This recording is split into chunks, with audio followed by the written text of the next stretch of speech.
नमस्कार मेरे प्यारे छोटे भाई और बहनों, उम्मीद करता हूं आप सभी स्वस्थ होंगे।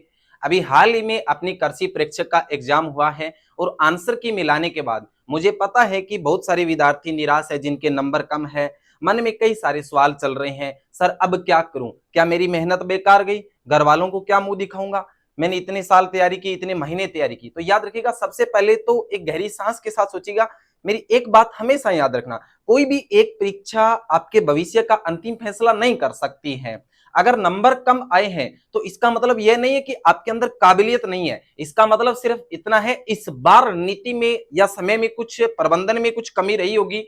आपकी जो महीनों की मेहनत थी, रात रात भर जागकर आपने पढ़ाई की, वो ज्ञान कहीं नहीं गया है, आपके दिमाग में है और आगे आपके ही काम आने वाला है। याद रखिएगा, हरिवंश राय बच्चन जी ने कहा था, असफलता एक चुनौती है, इसे स्वीकार करो। असफलता एक चुनौती है, इसे स्वीकार करो। क्या कमी रह गई देखो और सुधार करो। रोने या निराश होकर बैठने से नंबर नहीं बढ़ेंगे, लेकिन अपनी गलतियों से सीखकर फिर से उठ खड़े होने से सफलता जरूर मिलती है, सफलता जरूर मिलती है।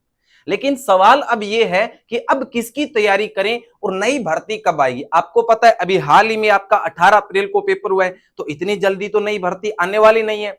ठीक है, जो बीत गया उसे बदला नहीं जा सकता, लेकिन अब आने वाला जो कल है वो हमारे हाथ में है।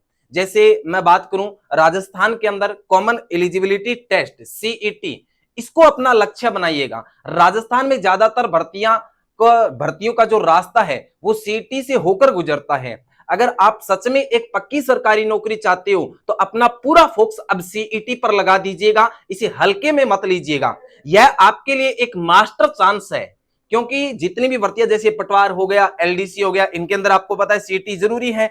और सीईटी के अंदर वो सारे सब्जेक्ट आते हैं, चाहे वो राजस्थान की कोई भी भर्ती हो, तो उससे आपके साथ साथ में सभी सब्जेक्ट भी मजबूत हो जाएंगे। आने वाली नई भर्तियां सरकार के कैलेंडर के अनुसार आने वाले समय में कई और भर्तियां भी प्रस्तावित है। कृषि विभाग में भी समय समय पर नए पद सर्जित होते रहते हैं। जब तक नई विज्ञप्ति आती है तब तक आपको अपनी नींव अपनी मजबूत कर लेनी है कि अगली बार पेपर देखते ही आपके चेहरे पर मुस्कान आ जाए। कमियों का विश्लेषण करना है, एक डायरी उठाइएगा और लिखिए इस बार अपनी गलती कहां हुई। क्या नेगेटिव मार्किंग ज्यादा हो गई? क्या रिवीजन कम था? उन कमियों पर आज से ही काम शुरू कीजिएगा। आपको इस संघर्ष में अकेले नहीं चलना है। आपके मार्गदर्शन के लिए हम आपके साथ हैं हमेशा, और पूरी प्रतिज्ञा क्लासेस जोधपुर टीम आपके साथ खड़ी रहेगी। जो विद्यार्थी एक नई शुरुआत करना चाहता है और अपनी तैयारी को एक नई धार देना चाहता है, उनके लिए मैं बता दूं, प्रतिज्ञा एग्रीकल्चर क्लासेस जोधपुर के अंदर आपका सीईटी का नया बैच प्रारंभ होने वाला है बहुत ही जल्दी, और ये बैच प्रारंभ हो चुका है। देखिएगा, प्रतिज्ञा क्लासेस जोधपुर, मांझी का हत्ता पावटा जोधपुर में हमारा सेंटर है। पूरी की पूरी टीम आप देख सकते हो, जहां पर हमारे नए बैच हैं वो जल्दी ही प्रारंभ होने वाले हैं। आपके सोमवार से नए बैच प्रारंभ है सीईटी के। तो जो विद्यार्थी पूरे तन मन धन से सीईटी की तैयारी करना चाहते हैं तो प्रतिज्ञा क्लासेस जोधपुर ऑनलाइन या ऑफलाइन किसी भी मोड में आप ज्वाइन कर सकते हैं। यहां हम एकदम जीरो से शुरुआत करेंगे और पिछली गलतियों को सुधारेंगे और सुधारते हुए आपको सिलेक्शन तक लेकर जाएंगे। याद रखिएगा, तो उठो और जागो मेरे भाइयों, क्योंकि तब तक मत रुको जब तक मंजिल प्राप्त नहीं हो जाए। एक पेपर खराब हुआ है, आपकी जिंदगी नहीं। अपने माता पिता के चेहरे को याद करो, अपने उस सपने को याद करो जिसके लिए तुमने यह सफर शुरू किया था। ठीक है ना? तो आज ही सीईटी की तैयारी लग जाइएगा।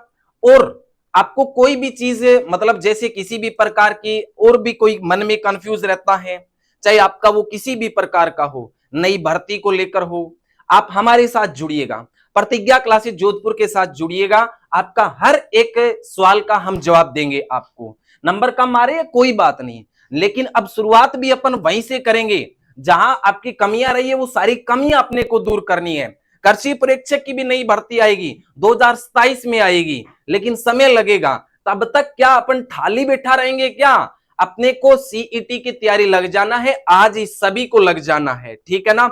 और फिर भी आपका कोई सवाल हो तो हमारे जो 9521818282 नंबर दिया गया है, इस नंबर के ऊपर फोन या मैसेज करके आप कभी भी पूछ सकते हैं। 95 21 81 82 82 के ऊपर, ठीक है ना। और वीडियो अगर आपको पसंद आया है तो अपने दोस्तों के साथ शेयर जरूर करना, लाइक करना है, और चैनल को सब्सक्राइब नहीं किया तो प्लीज चैनल को भी सब्सक्राइब कर लीजिएगा, ठीक है ना। बहुत बहुत धन्यवाद, आपने वीडियो को पूरा देखा। जय हिंद, जय भारत।